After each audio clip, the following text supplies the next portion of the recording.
Welcome back, everyone. Welcome back to another episode of Superwoman Wellness. This time we are talking Happy New Year. That's right. This is the first New Year edition of the podcast. We are bringing in 2022 with a bang because I want this to be the year you find your best health. We know that health has been a topic in the media, in the news over the last couple of years. We have weathered a pandemic where we've really questioned everything we know about health. You know what I'm talking about. Look around you. Some people got COVID, but they just got a little bit of a cold or no symptoms at all, whereas others got super sick. So what's the differentiator? What is it that drives our healthcare markers, and what is it that makes some of us healthy and some of us just barely surviving?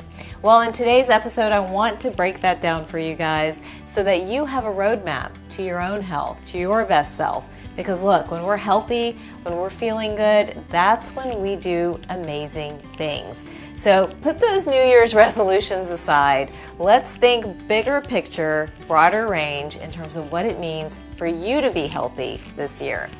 When I think about health and wellness, I, first of all, don't really like the term wellness. So many people that know me know that I kind of cringe when I hear that word. And it's simply because there is no wellness without medicine and health. We have to put the two together. You can do the most elaborate yoga routine. You can do the simplest detox. You can go sit on a mountain and meditate for a day or 2 days or 3 weeks.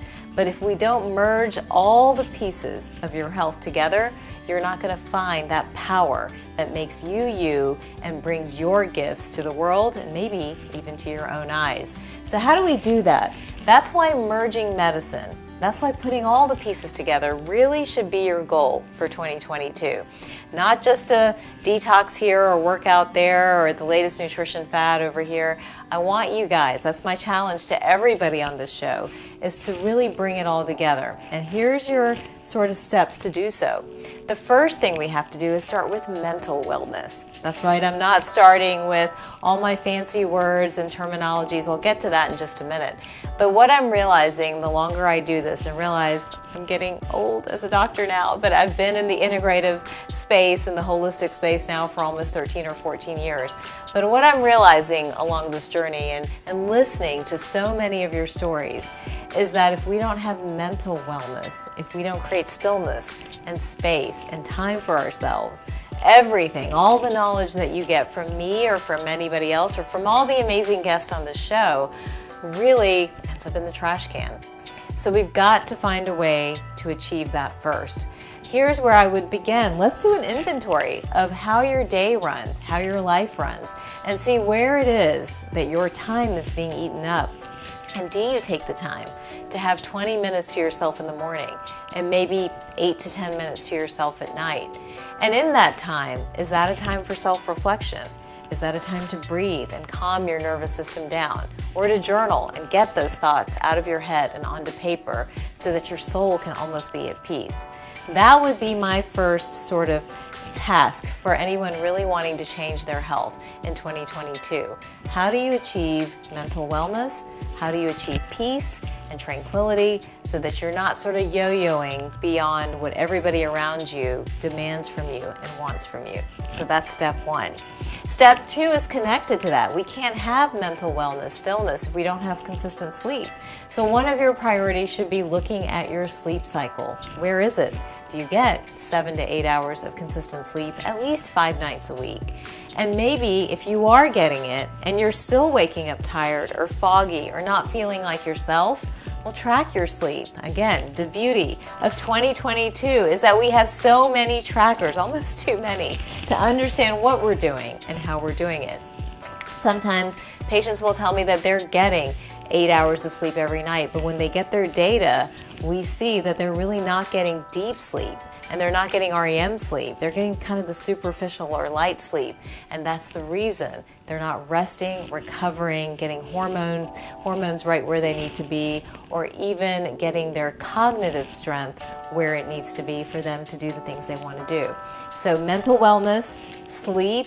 We're going to move on from there to my favorite, your gut health. Guess what gets missed over and over with any condition that I see? The digestive system.